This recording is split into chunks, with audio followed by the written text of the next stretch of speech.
یہ جدوجہد جو تھی، یہ جو دو قومی نظریہ تھا، یہ جو ہندوؤں سے علیحدگی کا ایک تصور تھا، یا صرف گوشت کھانے کے لیے تک آئے گا؟ سوال بنتا ہے نا کہ صرف گائے کا گوشت کھانے کے لیے ہم نے پاکستان آزاد کروایا تھا؟ باقی ہمارے کام دیکھیں آپ، ناچ گانا ہمارا دیکھیں۔ اگر یہ ناچ گانے کے لیے آپ نے پاکستان بنایا تھا تو بھائی وہاں رہتے، وہاں اچھا ناچ گانا ہوتا۔ یعنی مقاصد کیا تھے پاکستان کو بنانے کے؟ یہ دو قومی نظریہ کیا تھا؟ تو یہ ہجرت جو ہے میرے بھائیوں، یہ ایک عظیم کام ہے جو ہمارے آبا و اجداد نے کیا۔ یہ دو الگ مذہب ہیں، یہ ایک ساتھ نہیں رہ سکتے۔ اللہ کا شکر ادا کرنا چاہیے کہ اللہ تعالیٰ نے آپ کو ایسے خطے سے نوازا ہے جس کو اللہ تعالیٰ نے تقریباً تمام نعمتوں سے نوازا۔ ماہ اگست، اس میں ایک بڑا ایونٹ جو پاکستانیوں کے لیے آتا ہے وہ 14 اگست کا ہے، جس کو انڈیپینڈنس ڈے، یوم آزادی کا دن کہا جاتا ہے۔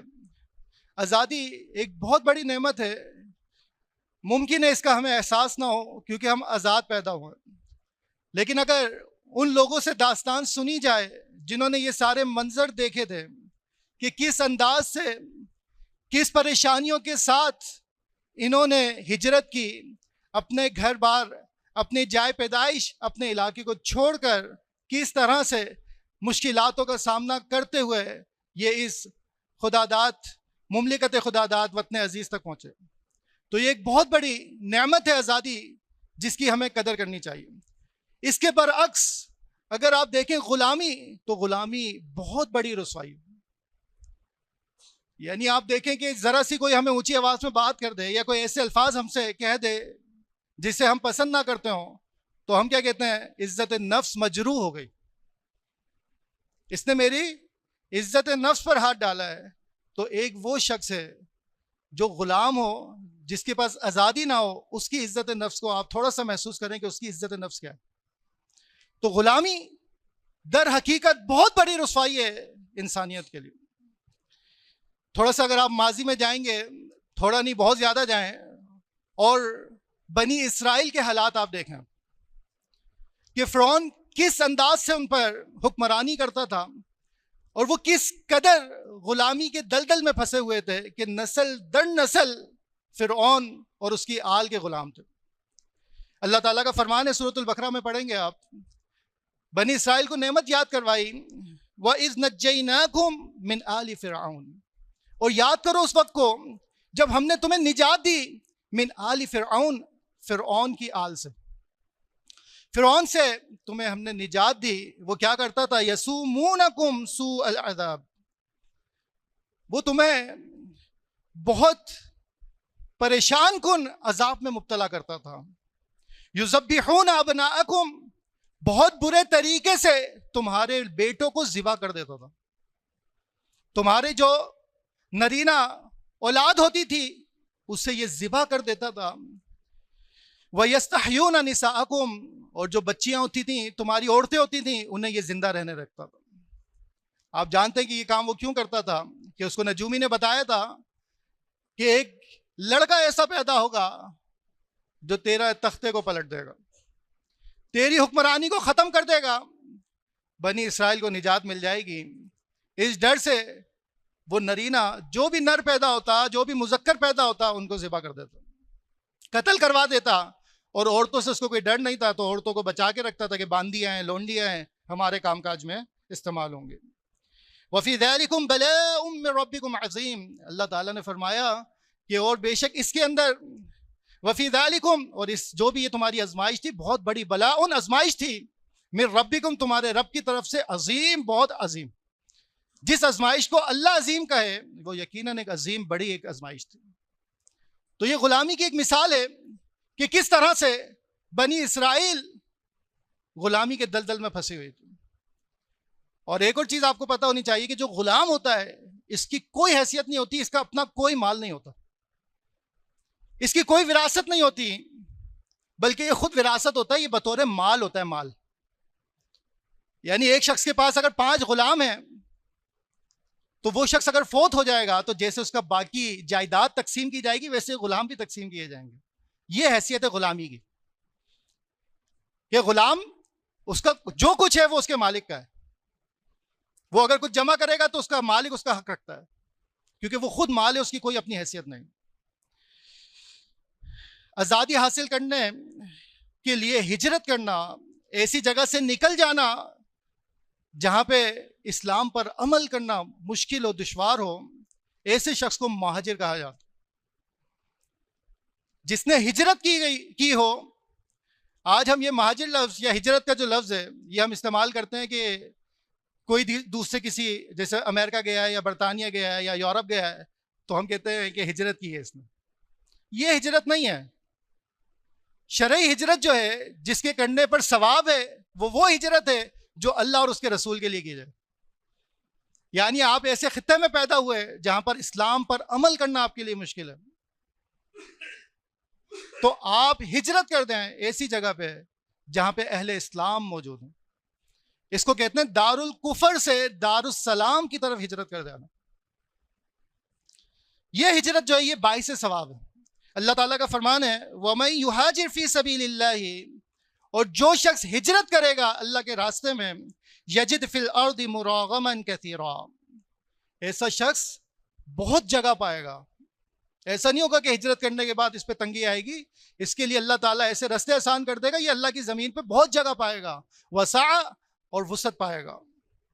وَمَن يَخْرُجْ مِن بَيْتِهِ مُهَاجِرًا إِلَى اللَّهِ وَرَسُولِهِ، اور جو کوئی ہجرت کرے گا، مہاجر بن کے نکلے گا، من بیتہ، اپنے گھر سے، الی اللہ و رسولہ، اللہ اور اس کے رسول کی طرف، دین اسلام کے خاطر اگر کوئی شخص اپنا گھر چھوڑ دے گا کہ میں اس جگہ چلے جاؤں جہاں پہ اہل ایمان رہتے ہیں، جہاں پہ مسلمان رہتے ہیں، جہاں پر میرے لیے اسلام پر عمل کرنا آسان ہوگا، تو ایسے شخص کے لیے کیا ہے، ثم یدرکہ الموت، پھر ایسے شخص کو اگر موت آ کے پکڑ لے، راستے میں انتقال ہو جائے، پہنچنے پر انتقال ہو جائے، فقط وقع اجرہ علی اللہ، تو ایسے شخص کا اجر اللہ رب العزت کے ذمہ۔ یہ بہت بڑی نیکی ہے، اللہ رب العزت اس کو بہت اجر سے نوازے گا۔ وکان اللہ غفور رحیم، اور اللہ تعالیٰ غفور ہے اور رحیم ہے، بخشنے والا، معاف کرنے والا ہے۔ ایک صحابی تھے بہت بزرگ، جب یہ ہجرت کا معاملہ چلا تو انہوں نے کہا کہ میرے پاس، میں مستثنا نہیں ہوں، میرے پاس بہت مال ہے، میں مکہ سے مدینہ ہجرت کر سکتا ہوں، تم لوگ میری یہ چرپائی کے ذریعے مجھے لے جاؤ۔ تو صحابہ نے دیگر نے ان کو چرپائی پہ اٹھایا، کیونکہ وہ بہت بزرگ تھے، چل نہیں سکتے، چرپائی کے ذریعے ان کو لے جا رہے، راستے میں ہی وہ فوت ہو جاتے۔ تو صحابہ کے ذہن میں آیا کہ کاش یہ مدینہ پہنچ جاتے تو ان کو ہجرت کا ثواب مل جاتا۔ جو کافر تھے وہ ہنسنے لگے کہ جس مقصد کے لیے یہ نکلا تھا وہ مقصد یہ نہیں پا سکا۔ اللہ تعالیٰ نے آیت نازل فرما دی کہ جو بھی اپنے گھر سے نکلے گا مہاجر بن کے ہجرت کی نیت سے اللہ اور اس کے رسول کی خاطر، ثم یدرکہ الموت، پھر اس کو اگرچہ موت آ کے پکڑ لے، وہ وفات پا جائے، تب بھی اس کا اجر اللہ کے ذمہ، وہ پورا اجر اس کا پائے گا انشاءاللہ۔ تو یہ ہجرت جو ہے میرے بھائیوں، یہ ایک عظیم کام ہے جو ہمارے آب و اجداد نے کیا۔ یہ جد و جہد جو تھی، میرے ذہن میں اکثر ایک جملہ آتا ہے کہ یہ جو ہجرت کا سارا معاملہ تھا، یہ جو دو قومی نظریہ تھا، یہ جو ہندوؤں سے علیحدگی کا ایک تصور تھا، کیا صرف گوشت کھانے کے لیے تک آئے گا؟ سوال بنتا ہے نا کہ صرف گائے کا گوشت کھانے کے لیے ہم نے پاکستان آزاد کروایا تھا؟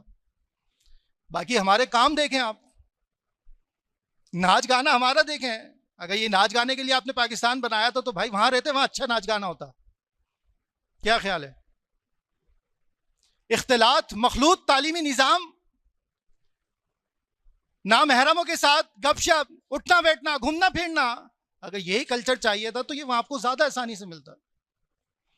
یعنی مقاصد کیا تھے پاکستان کو بنانے کے؟ یہ دو قومی نظریہ کیا تھا کہ یہ دو الگ مذہب ہیں، یہ ایک ساتھ نہیں رہ سکتے۔ اور ہم کیا کہہ رہے ہیں؟ ہم تو رہ سکتے ہیں کیونکہ ہم نے ساری چیزیں وہی اڈاپٹ کر لی ہیں جو وہ لوگ کرتے ہیں۔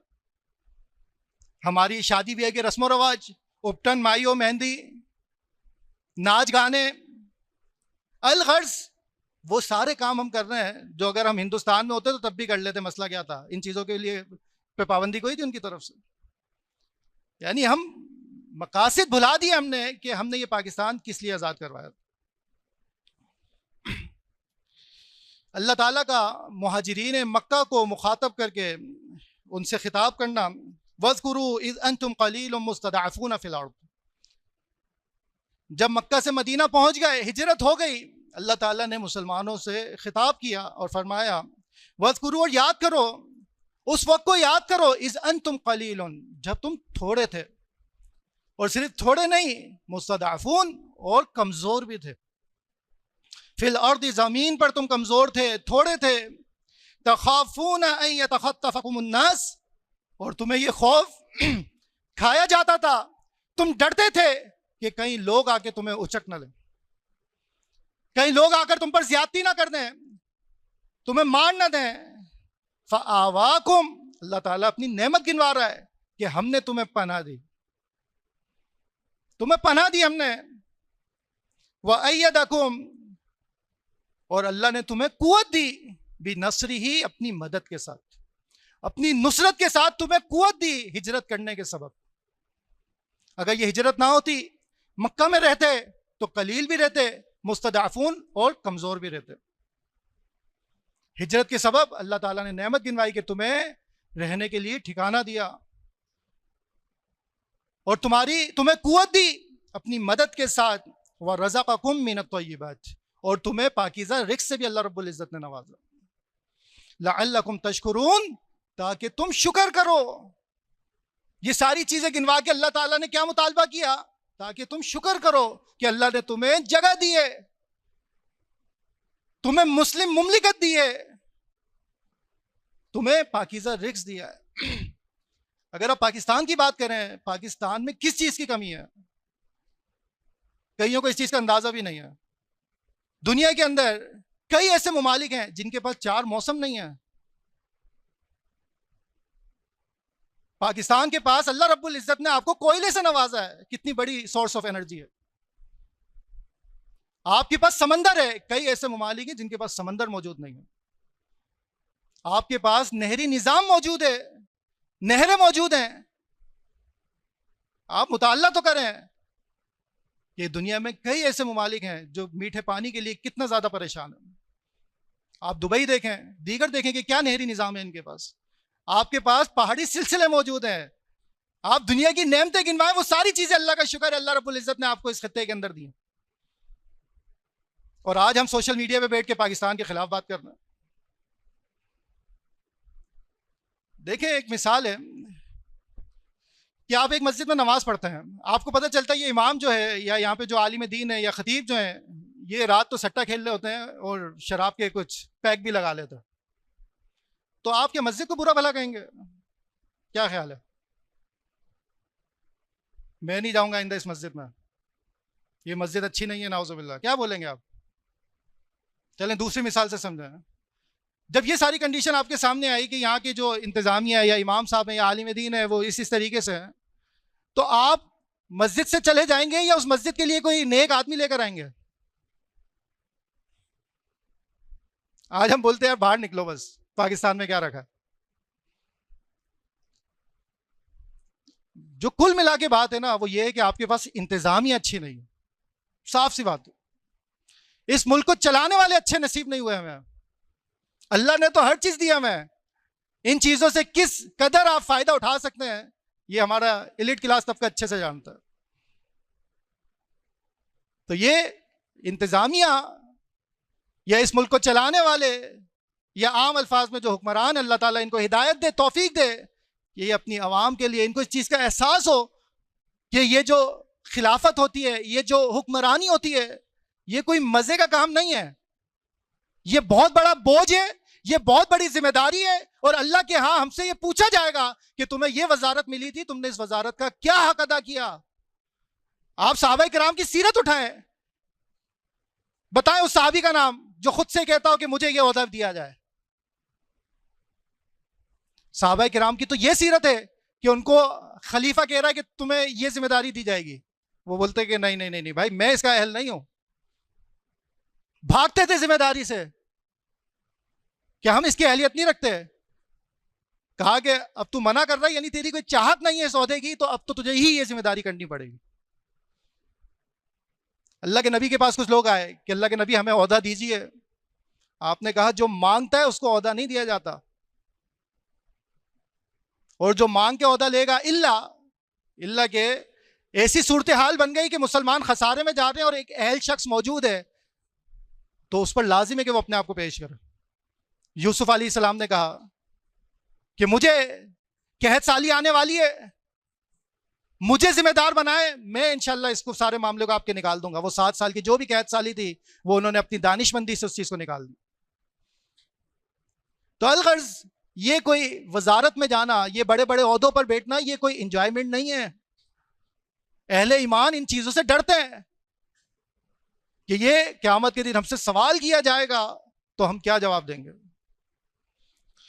تو الغرض اللہ کا شکر ادا کرنا چاہیے کہ اللہ تعالیٰ نے آپ کو ایسے خطے سے نوازا ہے جس کو اللہ تعالیٰ نے تقریباً تمام نعمتوں سے نوازا. اللہ تعالیٰ نے ایک بستی کی مثال دی قرآن مجید کے اندر, وَضَرَبَ اللَّهُ مَثَلًا قَرْيَةً كَانَتْ آمِنَةً مُطْمَئِنَّةً. اللہ تعالیٰ ایک بستی کی مثال بیان کرتا ہے, كَانَتْ آمِنَةً مُطْمَئِنَّةً. یہ بستی جو تھی یہ امن کے ساتھ تھی, پر امن بستی تھی اور اطمینان والی بستی تھی. کوئی دشمن کا خوف کچھ بھی اس کے اندر نہیں تھا. یعنی سیاسی حوالے سے بڑی زبردست جگہ تھی, معاشرتی سماجی آزادی اس کے اندر موجود تھی, کوئی ان کو باہر سے دشمن کا کوئی خوف نہیں تھا. یَأْتِهَا رِزْقُهَا رَغَدًا مِنْ كُلِّ مَكَانٍ.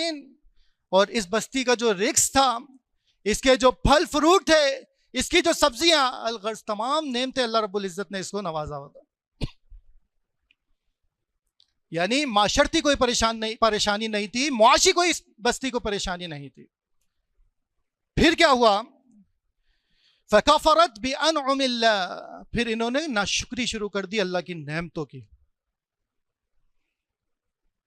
غور کریں کہ اللہ تعالیٰ کن چیزوں کو نعمت کہہ رہا ہے کہ یہ امن کے ساتھ تھے, اطمینان تھا, رزق کی کشادگی تھی, رزق کی کوئی پریشانی کوئی تنگی نہیں تھی, یہ نعمتیں تھی.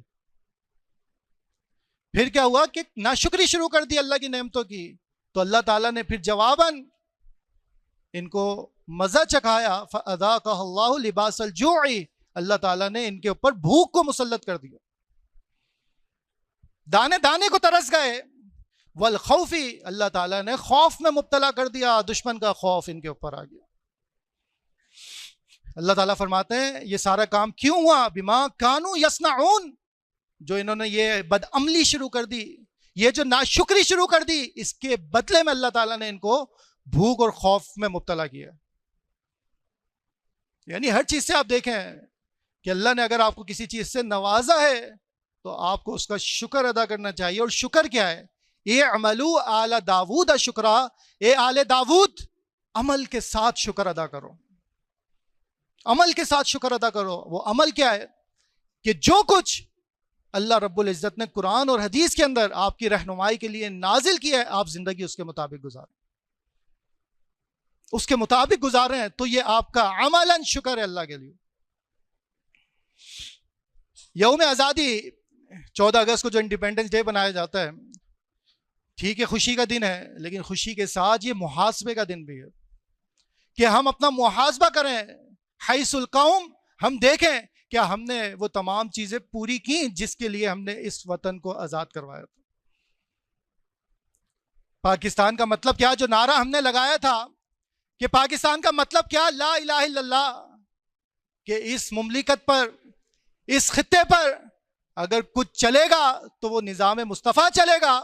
کسی کی عبادت ہوگی تو صرف اللہ رب العزت کی عبادت ہوگی. کیا ہم نے اس ریکوائرمنٹ کو پورا کیا؟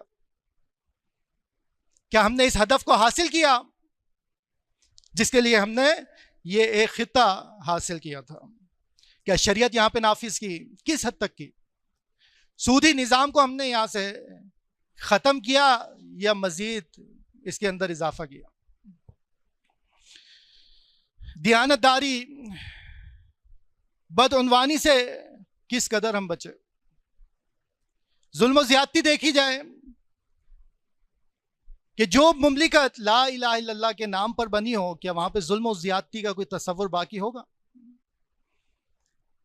یعنی جو ہمارے بڑوں نے اس مملکت کے حصول کے لیے جو باتیں طے کی تھیں، جو نظریہ پیش کیا تھا، اس نظریے پہ ہم نے کس قدر عمل کی؟ ہماری تربیت کیا ہے اس حوالے سے؟ ہماری دلی خواہش کیا ہے؟ یا ہم بھی مطمئن ہو گئے ہیں؟ وہ ایک مثال ہے نا کہ ایک گھر کے سامنے کسی نے کچرا پھینکا، تو جب مالک باہر نکلا تو اس کو بہت برا لگا، بدبو بھی آئی، ساری چیزیں، وہ گزر گیا، دوسرے دن دیکھا، تیسرے دن دیکھا، چوتھے دن اس کو بدبو ہی نہیں آ رہی۔ کیوں نہیں آ رہی جی بدبو؟ کیا خیال ہے؟ کیونکہ عادت ہو گئی۔ اب نہ تو اس کو وہ کچرا محسوس ہو رہا ہے، نہ وہ گندگی محسوس ہو رہی ہے، نہ اس کو وہ بدبو محسوس ہو رہی ہے، اب اس کے لیے سب کچھ نارملائز کر دیا گیا، وہ اب اس چیز کا عادی ہو گیا ہے۔ تو جو دو قومی نظریہ تھا جس کی بنیاد پہ یہ خطہ حاصل کیا گیا، ہم ان نظریات کو اپنائے ہوئے ہیں یا ہم نے بولا چلو تم ادھر کو ہوا ہو جدھر کی؟ ہم بھی بھولتے چلے گئے۔ تو اس 14 اگست کو منانے کا ایک مقصد جو میں سمجھتا ہوں وہ یہ ہے کہ اس خطے کو حاصل کرنے کے جو مقاصد تھے، جو نظریہ تھا، اس کو عوام کے اندر روشناس کروایا جائے، وہ یاد دہانی کروائی جائے کہ ہمارے بڑوں نے گوشت کھانے کے لیے گائے کا یہ خطہ حاصل نہیں کیا تھا، بلکہ یہاں پر آزادانہ طور پر اسلام کو نافذ کرنے کے لیے اس خطے کے لیے کوشش کی گئی تھی۔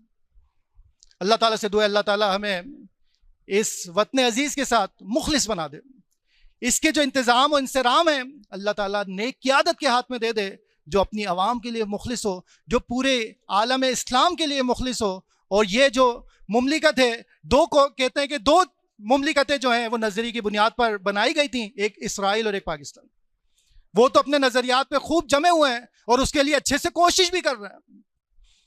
اللہ تعالیٰ ہمیں بھی اپنے نظریات پر قائم رہنے کی اور اس کے لیے کوشش کرنے کی توفیق عطا فرمائے۔ پچھلی دفعہ بھی اس ماہ سفر کے حوالے سے گفتگو رہ گئی تھی، اس دفعہ بھی ٹائم اوپر ہو گیا، انشاءاللہ اختصار کے ساتھ 1-2 منٹ میں بات پوری کرتا ہوں۔ ماہ سفر کے حوالے سے جو اسلامی دوسرا مہینہ ہے، اسلام سے پہلے مشرکین مکہ کا ایک نظریہ تھا کہ وہ کہتے تھے کہ سفر کا جو مہینہ یہ منحوس ہے، اس میں خیر نہیں ہے، کیونکہ محرم میں لڑائی جھگڑے رک جاتے تھے اور سفر کے بعد دوبارہ لڑائی جھگڑے شروع ہو جاتے تھے، قتل و غارت شروع ہو جاتی تھی، تو انہوں نے یہ تصور کر لیا کہ مہینہ ہی نعوذ باللہ منحوس ہے۔ آپ علیہ الصلوۃ والسلام اور اسلام ہمیں یہ نظریہ دیتا ہے کہ کوئی مہینہ منحوس نہیں ہے، کسی میں نحوست نہیں ہے۔ آپ صلی اللہ علیہ وسلم فرمایا لا عدوى ولا طیرا، لا عدوى کوئی بیماری متعدی نہیں ہے اللہ کے اذن کے بغیر، خود سے نہیں لگتی جب تک کہ اللہ نہ چاہے، ولا طیرا، اور کوئی نحوست نہیں ہے، بدشگنی نہیں ہے۔ یہ ہم نے برے صغیر کے اندر رہنے سے ہم نے بہت ساری چیزیں اڈاپٹ کی، ان میں سے ایک یہ بھی ہے کہ ہم نے مختلف واقعات سے نحوست اور بدشگنی لینا شروع کر دی، اور ان میں سے ایک بڑی چیز کیا ہے؟ کالی بلی گزر گئی، کالی بلی رستہ کاٹ گئی، اب تو یہ منحوس ہو گیا معاملہ۔ کینچی نہیں چلاؤ، کیا ہوگا؟ لڑائی ہو جائے گی، تو پھر درزی بیچارے کے تو گھر کا برا حال ہوگا۔ ولا ہم، آپ علیہ الصلوۃ والسلام نے تیسری چیز فرمائی کہ الو منحوس نہیں ہے۔ یہ بھی باتیں مشہور ہیں کہ الو منحوس ہے، بلکہ اتنا اس کا بچہ دیکھیں تو بڑا خوبصورت لگتا ہے۔ ولا سفر، آپ علیہ الصلوۃ والسلام نے فرمایا اور جو سفر کا مہینہ ہے اس کے اندر بھی کوئی نحوست نہیں ہے۔ یہ عقیدہ ہے ہمارا، ایک مسلمان کو اللہ کے نبی علیہ الصلوۃ والسلام عقیدہ سکھا رہے ہیں کہ تمہارا عقیدہ کیا ہونا چاہیے کہ کسی چیز کے اندر نحوست نہیں ہے۔ یہ تو جو اللہ کی طرف سے اگر تجھے کوئی پریشانی، کوئی تکلیف، کوئی نقصان اگر پہنچے گا تو قرآن کہتا ہے کہ اس کو پھر کوئی ہٹانے والا نہیں ہے۔ فلا کاشف لہ، جس کو اللہ تعالیٰ پریشانی دے اس کو کوئی ہٹانے والا نہیں ہے، الا ہوا، سوائے اس کے، وہ چاہے تو ہٹا دے گا ورنہ کوئی اور ہٹانے والا نہیں ہے۔ اللہ تعالیٰ سے دعا اللہ تعالیٰ ہمیں عقیدہ توحید، صحیح عقیدہ، صحیح منہج کی سمجھ عطا فرمائے، تمام بیماروں کو شفاء کاملہ عاجلہ عطا فرمائے، جو فوت شدگان ہیں اللہ تعالیٰ ان کی مغفرت فرمائے۔ سبحان ربک رب العزۃ عما یصفون وسلام علی المرسلین والحمد للہ۔